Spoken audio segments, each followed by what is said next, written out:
The man no one recognized. The rain had just started when Keanu Reeves stepped out of the black SUV. He wore a plain black jacket, dark jeans, and old sneakers. His hair was slightly wet, and he had no bodyguards, no flashy car, no assistant. The city was still waking up. Streetlights flickered off, and people rushed to catch early buses. It was a normal morning for most people. But for Keanu, today was different. He stood in front of a large glass building, tall and proud. The letters at the top read Zephyr Dynamics. It was one of the fastest growing tech companies in the world. Inside that building, over 400 employees were already getting to work. The company had launched 3 apps that had changed lives around the globe. What people didn't know was this: Keanu owned the majority shares. Quietly, behind the scenes, he had funded this company from the ground up. He wanted to stay hidden. He didn't want people to treat him like a celebrity. More than anything, he didn't want fake smiles or forced respect. He believed in humility and hard work. And today, he had come to observe how his company was truly doing. He pulled open the front door and stepped inside. The lobby was bright, modern, and cold. White floors, silver walls, glass elevators. No one noticed him at first. He walked up to the front desk where a young woman with tied-back blonde hair sat, typing on her phone. "Good morning," he said gently, offering a small smile. She didn't look up. "Do you have an appointment?" Her tone was flat and uninterested. "No, but then you need to leave," she said, finally glancing at him. Her eyes ran up and down his clothes, and she sighed loudly. "This isn't a place for job seekers or autograph hunters. Go wait outside." Keanu blinked, taken aback. "I'm not here for an autograph. Sir," she said, raising her voice slightly. "We have real work to do here. Please don't waste our time." A few people sitting nearby looked over. Someone even laughed. Keanu felt the heat rising in his chest, but he didn't respond with anger. He simply gave her a kind look and stepped back. "I understand," he said softly. Then he walked over to the side of the lobby and sat quietly on a bench. His plan had been simple. He wanted to meet the staff without them, knowing who he was. He wanted to see their attitudes, their culture, their energy. But this coldness was something else. He waited for 20 minutes. No one approached him. No one offered help. No one asked who he was or why he was there. Finally, a man in a suit came walking by. He looked important. Keanu stood up and walked toward him. "Excuse me," Keanu said. "I'm looking for Mr. Weston, the Chief Operations Officer." The man frowned. "Why?" "I'd like to speak with him." "About what?" "About the culture here," Keanu replied. The man scoffed. "Who are you? Another customer with complaints? Or are you just here to pitch an idea?" He smirked. "Look, buddy, if you're not on the list, you're not getting in. And honestly, you don't look like someone Mr. Weston would take seriously." Keanu nodded slowly. "Thank you. That tells me a lot." "Sure," the man said, already turning. Away, Keanu walked outside. The rain had stopped, but the clouds still hung heavy. He pulled out his phone and called someone. The person answered quickly. "Lucy," he said. "It's time." The woman on the other end paused. "You mean now?" "Yes," Keanu said. "Gather the board. Emergency session. In 1 hour. We're going to Zephyr headquarters." Lucy didn't ask questions. She knew Keanu well enough. If he said it was time, it meant something serious had happened. Keanu walked to the coffee shop across the street and sat by the window. He watched people come and go from the building. He saw a young intern drop her papers. No one helped her. He saw a delivery guy get scolded for standing in the wrong place. He saw employees laughing behind someone's back after they walked by. This wasn't just about a rude receptionist. This was about a deeper problem. He sipped his coffee slowly. He had spent millions on this company. He had believed in its mission to build technology that made life easier and kinder for people. But what he saw this morning showed him that the heart of the company was broken. An hour later, a sleek black car pulled up. 5 members of the board stepped out. Lucy, his sharp and trusted executive assistant, led them into the shop. "Is everything all right?" one of them asked. Keanu nodded. Follow me. They walked back across the street and entered the building, again. This time Lucy walked to the desk first. We're here to see Mr. Weston, she said. The receptionist barely looked up. Do you have an appointment? We don't need one, Lucy said. I'm sorry, no one goes up without… Keanu stepped forward. The receptionist's eyes widened. She finally looked at his face closely. Her lips parted. She gasped softly. Oh my God, she whispered. You're Keanu Reeves. He didn't say anything. I'm so sorry. I didn't recognize you earlier. You told me to get lost, Keanu said. His voice wasn't angry, but it was firm. She looked like she wanted to disappear. I'd like you to call Mr. Weston, Keanu continued. Tell him his CEO is here, and that he has 30 minutes to gather every department head in the top conference room. The receptionist didn't move. Now, Lucy said.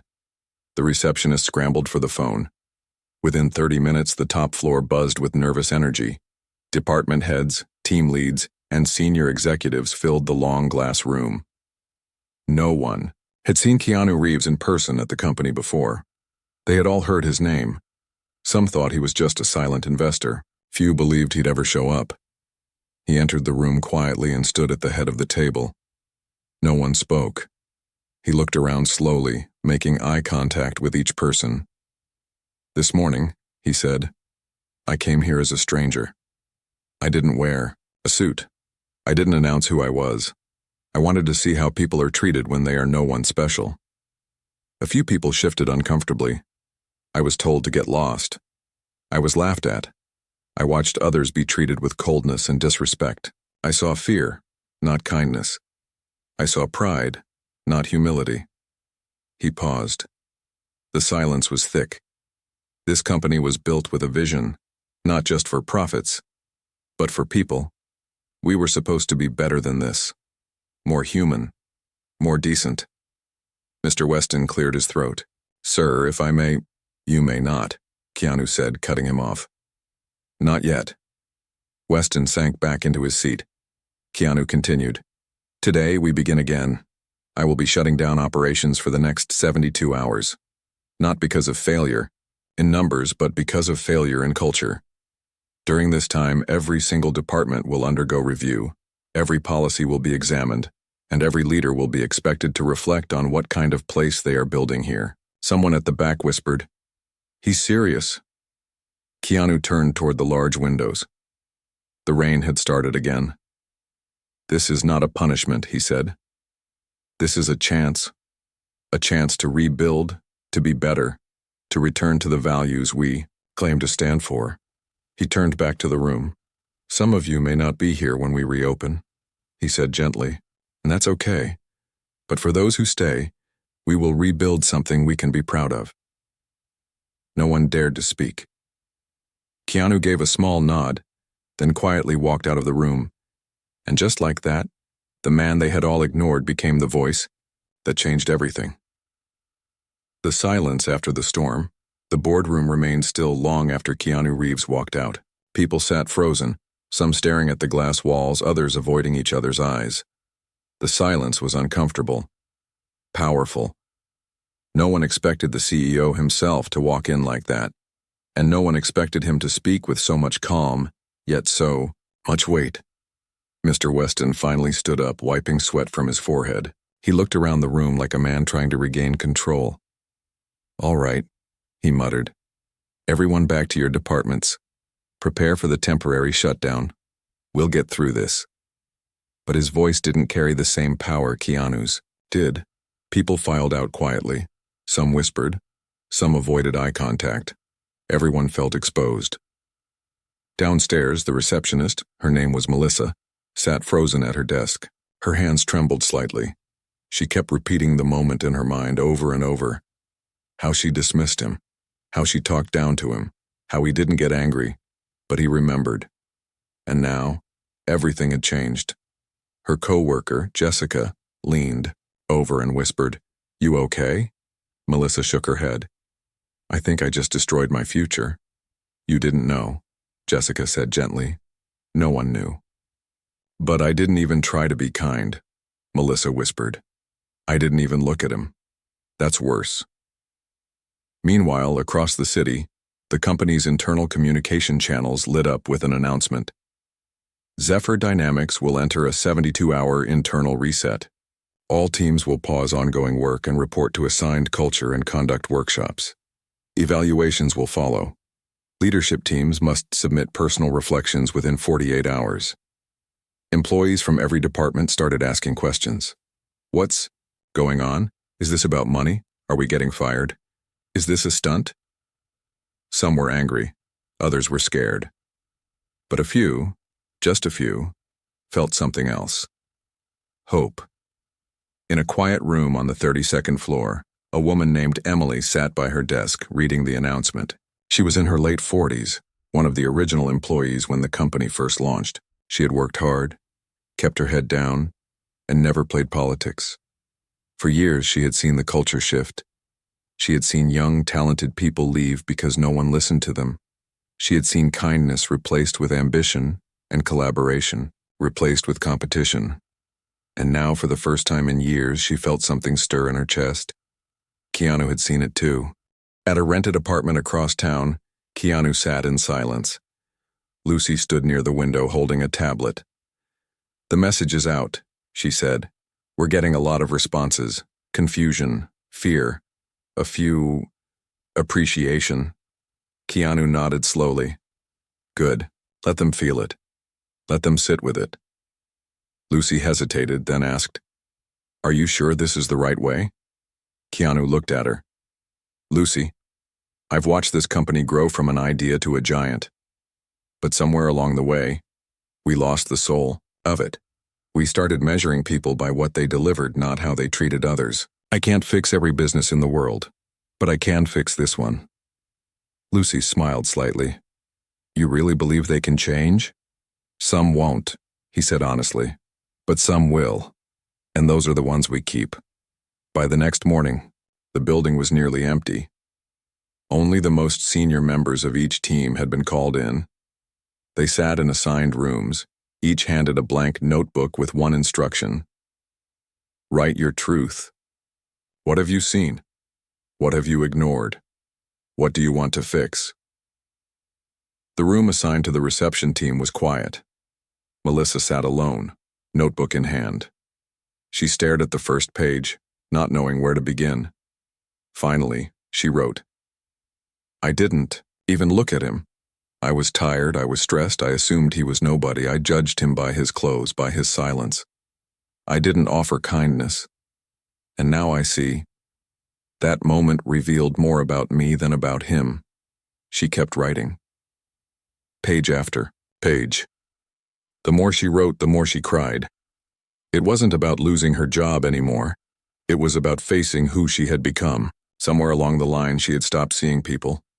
In another room, Mr. Weston sat with his notebook unopened. He tapped his pen, frustrated. He was a man who had always believed in results. Charts, graphs, numbers. Culture was just a word, to him. A fluffy idea for HR to worry about. But now, that fluffy idea was threatening his entire position. He finally wrote, "I've led by control, not connection. I've made decisions from a place of fear. I pushed people to hit targets, not to grow. I didn't see it before, I see it now." But even as he wrote those words, he wasn't sure if he meant them. On the third day of the shutdown, Keanu returned to the building. This time, everyone knew who he was. But no one dared to take photos. No one rushed to greet him.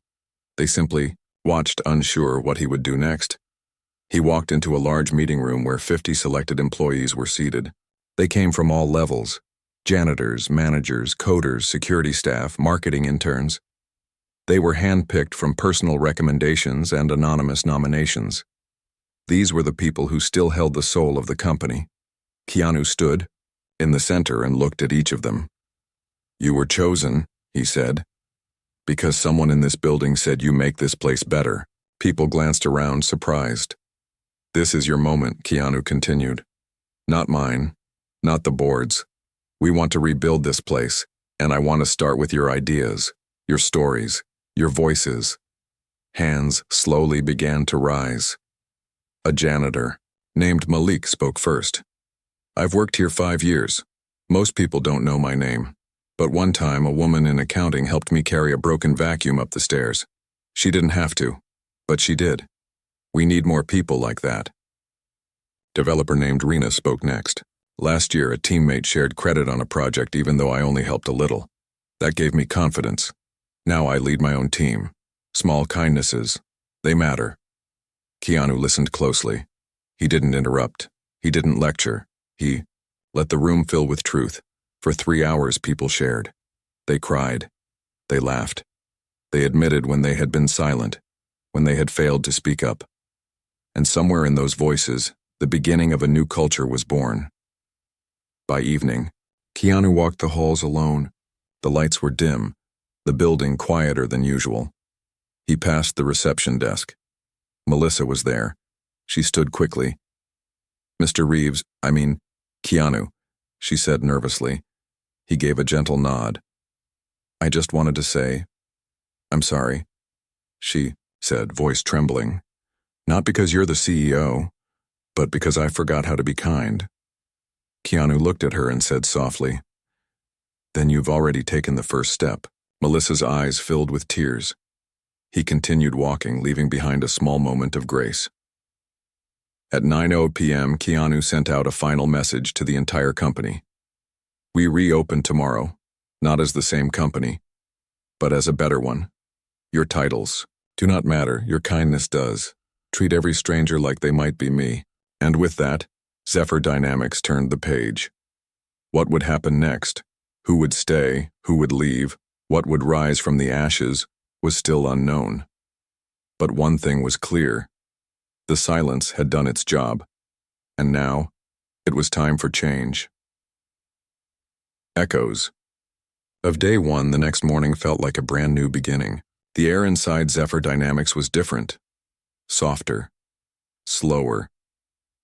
People walked into the building not with coffee in one hand and a rush in their step, but with quiet thoughts. Everyone had read the final message from Keanu. And now, every stranger they passed felt important. Every handshake had more meaning. Melissa came in early, earlier than usual. She wore the same outfit she always wore. Neat blouse, blazer, tidy shoes. But something about her looked different. Her posture was smaller, her eyes more open. When the first visitor walked in, she didn't just glance. She stood up, greeted them warmly, asked if they needed help, and even walked them to their destination. It wasn't fake. It wasn't rehearsed. It came from somewhere real. Behind her, the lobby staff watched. They saw the change. Jessica gave her a quiet thumbs up. Melissa smiled back, but it didn't feel like a victory. It felt like a lesson learned. On the 27th floor, Keanu walked into a crowded room where the department heads had gathered once again. They were seated at a long wooden table, each one holding their personal reflections. The atmosphere wasn't defensive, it was reflective, cautious, curious. Keanu took his seat at the head of the table. "We've been through silence," he said. "We've been through stillness. Now it's time for honesty." He opened a folder in front of him. Inside were selected entries from the reflections submitted during the shutdown. "I'm going to read a few things out loud," he said. "No names, just truths." He read from one entry. "I lead a team of 9. I didn't know 2 of their names until last month. I pretended to care. But really I cared more about the deadline than their birthdays. Now I see how much I missed." He read another. "I laughed when others were mocked. I didn't stop it. I thought if I joined in, I'd be safe. I was wrong." And another. "I used to be proud of how efficient I was. Now I realize I never once stopped to ask how my assistant was feeling." Some people lowered their heads. Others stared straight ahead. Keanu looked around. "You don't need to confess aloud," he said. "You've already done the hardest part, telling the truth to yourselves." Mr. Weston shifted in his seat. "What happens now?" Keanu looked at him. "Now we rebuild." He took a breath. "Starting today, every team will have 1 week to create a new internal code. A set of simple values to guide how they treat each other. Not a list of rules, but a list of reminders. Real, personal, human. Someone asked, "What if people don't agree?" "Then you talk," Keanu replied. "And if someone refuses to listen, refuses to grow, then they don't belong here anymore." There were no arguments. It was clear this wasn't just a policy update. This was transformation. In the marketing department, a young woman named Aisha gathered her team. She had always been the quiet one in meetings, the one who took notes and followed instructions. But today, she stood at the front of the room and said, "I want us to start over. We've been fake for too long. Who are we really? And who do we want to be when no one's watching?" Her co-workers blinked, surprised. But slowly, one by one, they began to speak. Some admitted to being competitive in ways that hurt others. Some shared that they'd been too scared to offer ideas. By the end of the hour, they had written 5 small promises on a whiteboard. Speak with kindness, listen before defending, give credit openly, check in on each other. Never assume you're more important than the person next to you. They stood, quietly, looking at those words. It didn't feel like a slogan. It felt like hope. Meanwhile, Keanu met with a group of junior staffers.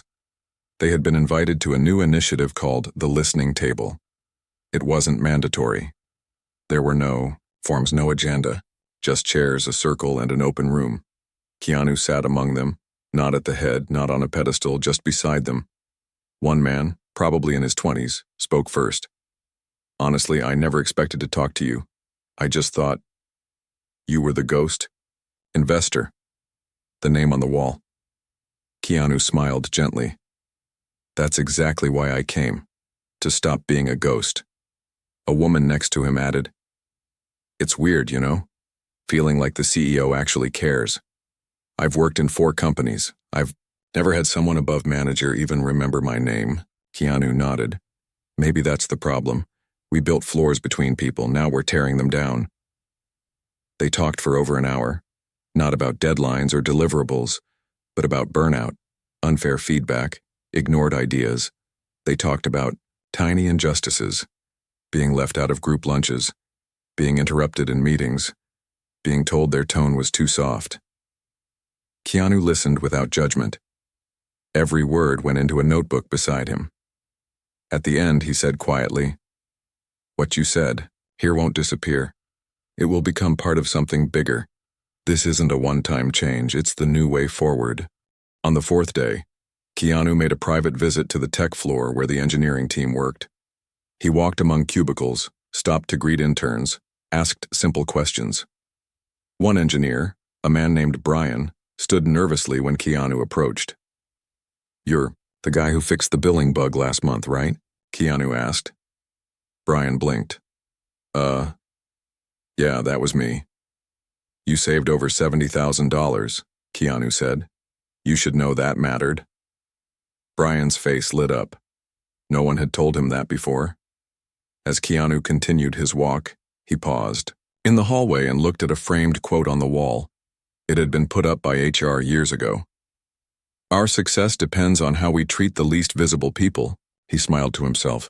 It was time to make that quote real again. That afternoon, an unexpected scene unfolded in the main cafeteria. Melissa, the receptionist, stood on a small platform near the corner. Someone had asked her to speak during the new company culture talk. She had almost said no, but then she remembered what Keanu said. Treat every stranger like they might be me. So she stood up, nervous, voice shaking. 3 days ago, she said, I told a man to get lost. I didn't know who he was. I didn't even ask. I just looked at his clothes and decided he didn't matter. The room was quiet. But that man wasn't a nobody. He was Keanu Reeves. And honestly, that's not even the worst part. The worst part is, I would have treated anyone else the same way. She took a deep breath. I'm not proud of who I was, but I'm trying to change, and I hope, if any of you have ever done the same thing, judged too fast, dismissed too quick, you'll join me in doing better. When she stepped down, there was no applause, just quiet respect. And in that silence, Something shifted. She wasn't the girl who got it wrong anymore. She was the girl who chose to grow. As the sun set, Keanu sat on the rooftop of the building, alone, sipping tea. Lucy joined him with a soft smile. "You did it," she said. "No," he replied. "We're just beginning." She looked out at the skyline. "Do you think other companies will follow?" "Some will," Keanu said. "Others won't. But even if this is the only one, it'll be enough." Lucy nodded, and beneath them the building glowed not just with lights but with something else, the quiet light of people waking up. Rebuilding with bare hands, 3 weeks had passed since the shutdown ended. On the outside, everything at Zephyr, Dynamics, looked the same. The tall glass walls still gleamed under the sun. Employees still came in with laptops and takeaway coffee. The work still got done. But inside, something was changing. People were greeting each other differently. Not with rushed nods or half smiles, but with intention. Conversations weren't just about projects anymore. They were about people. About how someone's morning went. About who needed help. About who seemed quiet lately. Keanu Reeves hadn't disappeared either. Instead of returning to his quiet investor role, he had begun walking the halls once a week, visiting random departments, sitting in on meetings, sometimes without saying a word. His presence didn't feel like surveillance. It felt like accountability, like a reminder that the company wasn't just being watched, it was being cared for. One rainy Tuesday morning, something unusual happened in the engineering floor. A senior engineer named Greg was overheard raising his voice at a junior colleague. The tone was sharp. The words were cutting. Silence followed the outburst, and the junior employee, a woman named Tara, left the room holding back tears. Before, this would have been ignored, but not now. Within an hour, 2 other employees who weren't even part of the conversation submitted incident reflections through the company's new culture accountability portal, a system that had been created during the shutdown. It didn't lead to punishment, it led to dialogue. By noon, Greg was asked to attend a peer-led circle, a new kind of meeting created by the culture team. There were no managers, no punishments, just 5 employees and a facilitator. The focus wasn't blame, it was truth. Greg sat across from Tara, eyes downcast. She spoke first. "You don't know this, but I was nervous about joining this company. I'm the only person in my family who works in tech. Your words, they made me feel small, like I didn't belong." Greg nodded slowly. "I didn't mean to push you out. I was frustrated. But that's no excuse." Someone else in the circle said, "You're not being asked to be perfect, just to be human." That moment was added to the company's internal story bank, a digital wall where stories of repair, kindness, and growth were recorded anonymously. Not to shame, but to remind. On another floor, the design team had started a new tradition called 5-Minute Fridays. Every Friday at 4 p.m., someone shared a 5-minute story, not about work, about life. One Friday, a quiet designer named Leo stood up. He shared a story about his older brother who had passed away 3 years ago. He talked about regret, about not saying "I love you" often enough, about how sometimes silence was louder than words.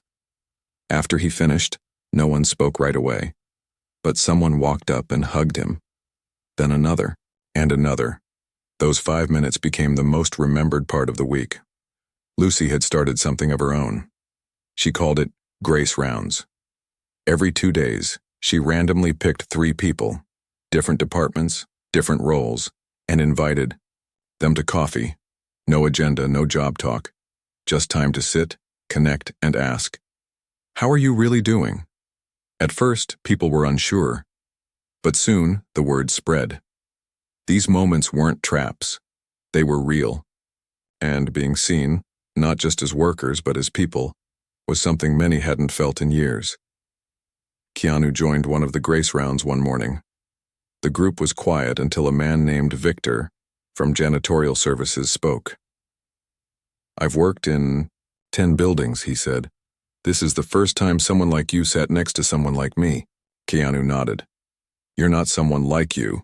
You're someone like me. We just wear different name tags. Not everyone adapted easily. Some longtime managers struggled. One in particular, Sandra from Product Strategy, had built her career on competition. She was known for being brilliant, sharp, but also ruthless. In the old culture, she thrived. In the new culture, she floundered. She attended the culture workshops. She filled out the reflection notebooks. But it didn't sink in.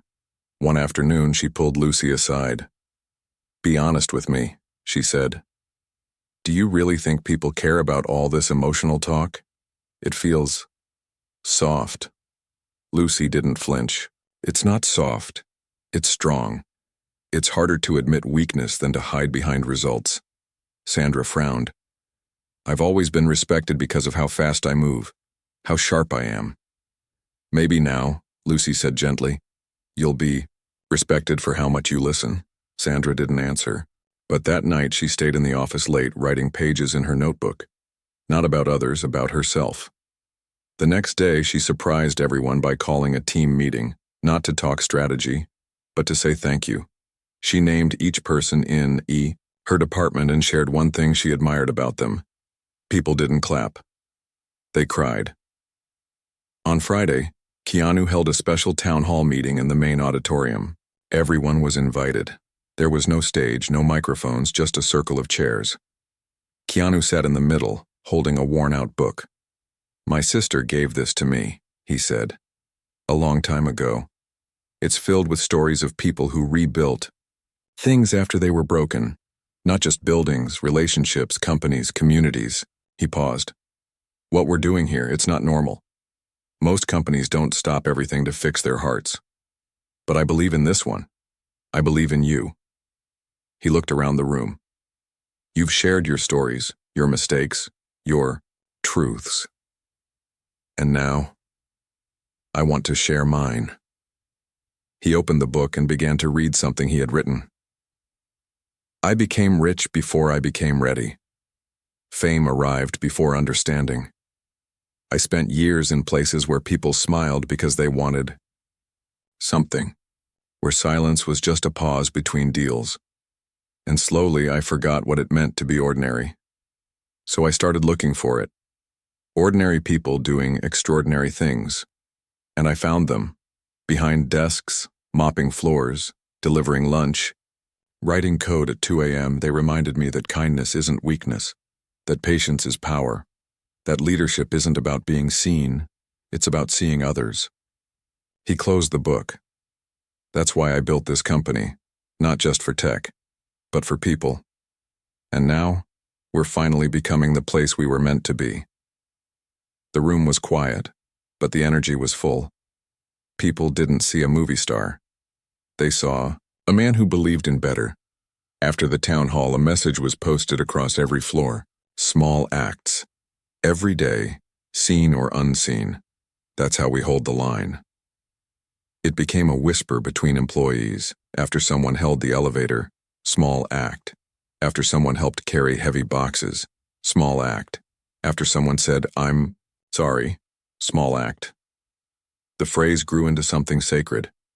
As spring bloomed outside the tall glass windows, Zephyr Dynamics became more than just a workplace. It became a living story. One of failure, of truth, of forgiveness, of growth. A receptionist who found humility. A CEO who walked without ego. A company that chose to tear itself down to become something better. And though the world didn't know all the details, inside that building, they were writing something rare, something real. When the world found out, news spreads fast. Until now, everything that had happened inside Zephyr Dynamics, the shutdown, the reflections, the rebuilding, had stayed quiet. There were no press releases, no interviews, no posts on social media. Keanu had made sure of it. He wanted the transformation to be real, not performative. But that changed one morning when an article appeared on a small blog titled "Workplace Humanity." It was written by an anonymous employee. The title read, "Our CEO came in wearing sneakers. We laughed at him. Then he shut us down and saved us. Within hours, the post went viral. Thousands of shares, tens of thousands of comments. People wanted to know more. Was it true? Was this really about Keanu Reeves? Journalists began reaching out. Tech blogs, leadership forums, even wellness podcasts. Everyone wanted the full story. And then came the calls. Other CEOs wanted to speak to Keanu. They wanted to know how he did. Could they copy it? Could they book a session with him? But Keanu didn't answer right away. He didn't care about trends. He cared about people. At the next board meeting, Lucy brought up the wave of attention. "We're at a crossroads," she said. "We can keep this quiet or we can tell the world what we've done." The board members debated for a long time. "If we make this public, people will accuse us of using kindness as a marketing stunt. But if we don't," someone else added, "people who want change won't know it's possible." Finally, Keanu spoke. "We'll share the story," he said. "But not for praise, not to sell anything. We'll share it to start a conversation." A week later, Zephyr Dynamics released a video. It wasn't flashy, no graphics, no actors, just employees, real, ones talking to a camera. Melissa, the receptionist, spoke first. "I told him to get lost. I didn't know who he was, and that mistake changed everything." Then came Malik, the janitor. "They asked me what I needed to feel valued. No one's ever asked me that before." Then Tara. "I was interrupted in every meeting. Now I lead one." And finally, Keanu. He looked into the camera and said, "I believe in second chances, not just for people, for places, for systems. This company failed its soul. We paused. We listened. We learned. Now, we walk differently." The video ended with a simple message: be human first. Within days, the video crossed 10 million views. Comments flooded in. "I cried at work watching this. Is Zephyr hiring? Can my company do this too?" Across the globe, businesses began asking questions.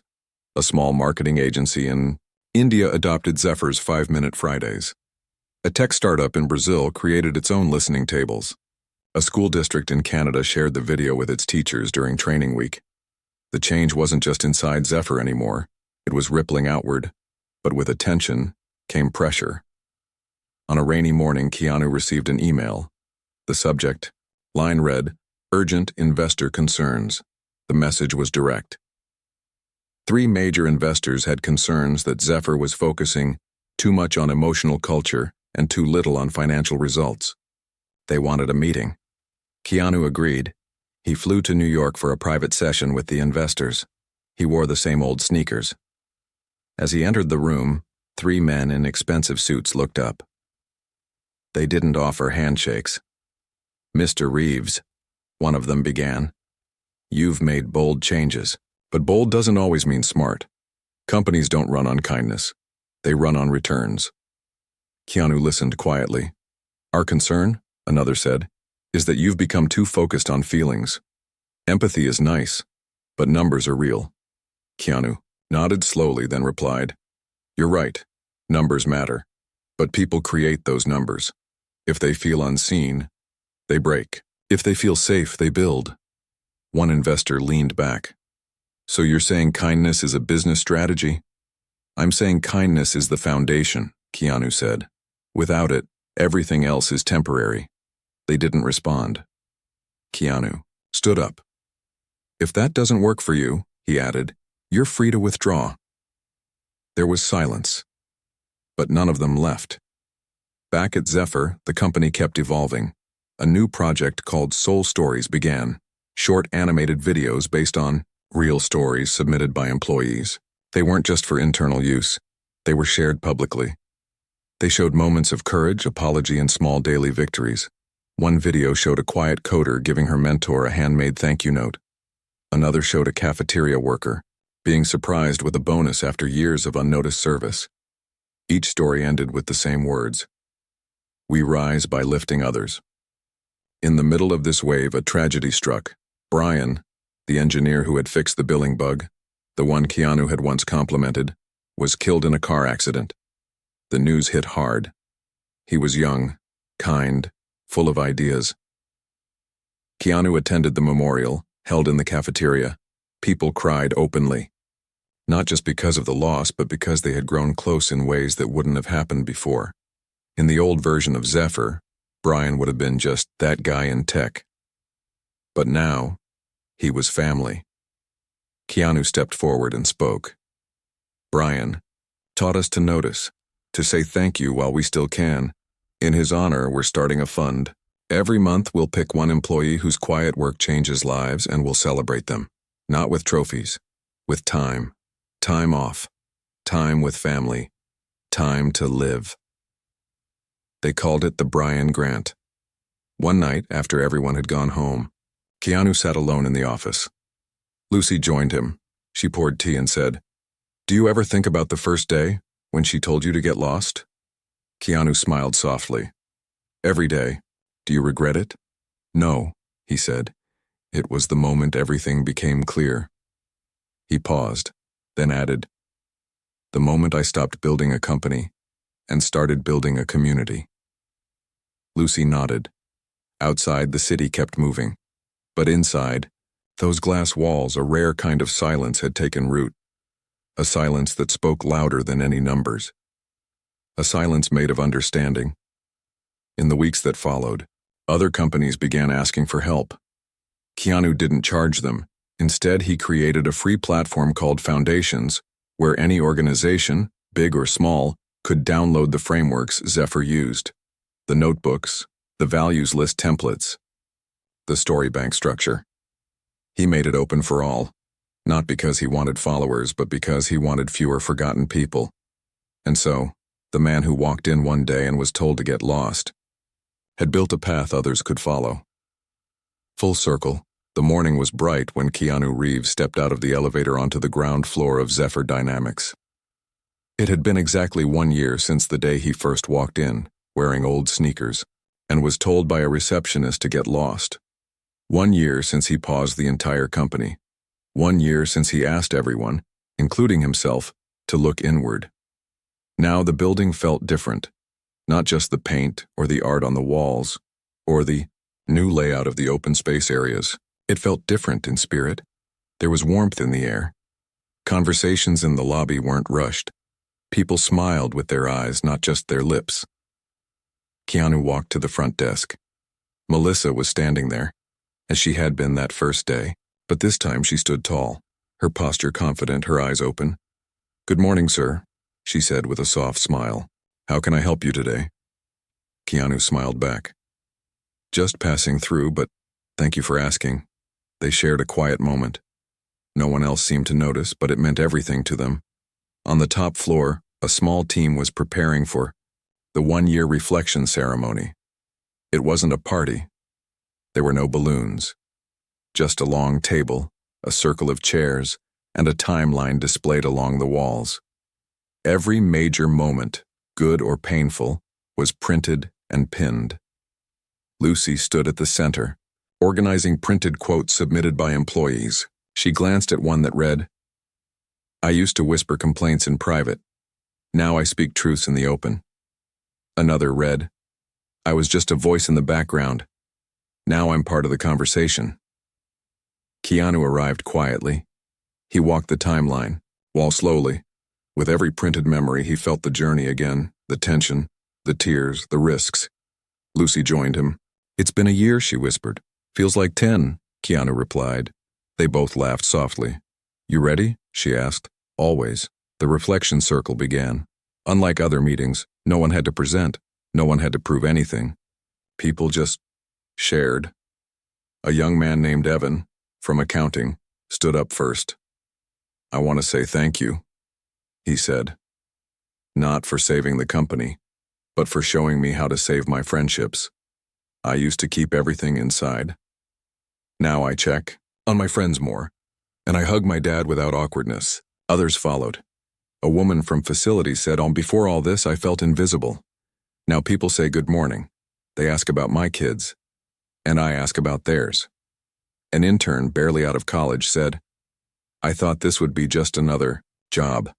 Now it feels like a place I belong." Melissa stood up too. I thought I was here just to answer phones. Now I understand I was always the first voice someone heard. The first impression.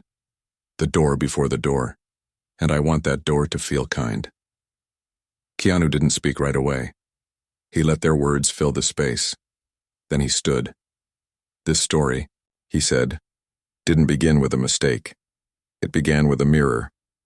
That day when I walked in and was told to leave, I saw something. Not just in Melissa, in all of us. The rush, the judgment, the forgetfulness. He looked around the room. We didn't need a better product. We needed to remember why we started building anything at all. He paused. We needed to remember each other. A few weeks later, Keanu received a letter. It was from a small business in Tennessee, a bookstore. The owner had watched the Zephyr story online and started her own version of Reflection Fridays for her 4 employees. The letter ended with, I thought kindness was a soft thing. Turns out it's the strongest thing we've got. Keanu pinned the letter to a wall in his office. Then came the awards. The media had finally caught up. One by one, invitations arrived. Keynote speeches, leadership awards, magazine covers. Keanu declined them all. Instead, he nominated the company's janitorial team for a local business award, and they won. On stage, Malik accepted the trophy and said, I don't code, I don't design, I clean floors. And this week someone told me that when the building smells fresh, their day starts better, so maybe I'm not in the background after all. Then came the test. One of Zephyr's key clients, a billion-dollar corporation, called an urgent meeting. They had seen Zephyr's story and were nervous. This soft culture thing, they said. It sounds great, but can you still deliver under pressure? Keanu asked if they could visit in person. When the clients arrived, Keanu didn't show them charts.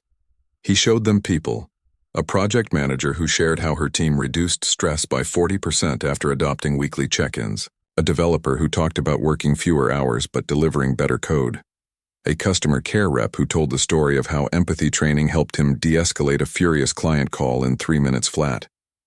The clients looked at each other. They didn't ask any more questions.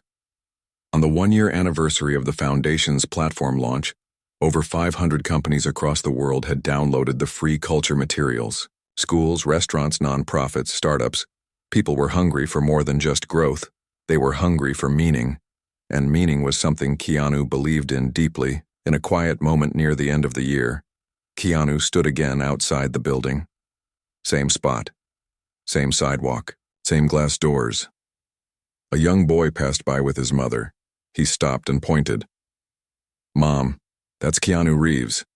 Keanu smiled and waved. The mother nodded. Yes, honey. He's the man who fixed a broken company. Keanu gently shook his head. Not fixed, he said. Just reminded it who it really was. Inside, the company was still busy. Deadlines still existed. Challenges still came. Not every day was perfect. Some days people still forgot. Some days people still failed. But now there was a system of repair. Not just accountability, but healing. Not just correction, but compassion. The final story in the company's internal digital wall was added by Lucy. It read, 1 year ago, we judged a man by his shoes.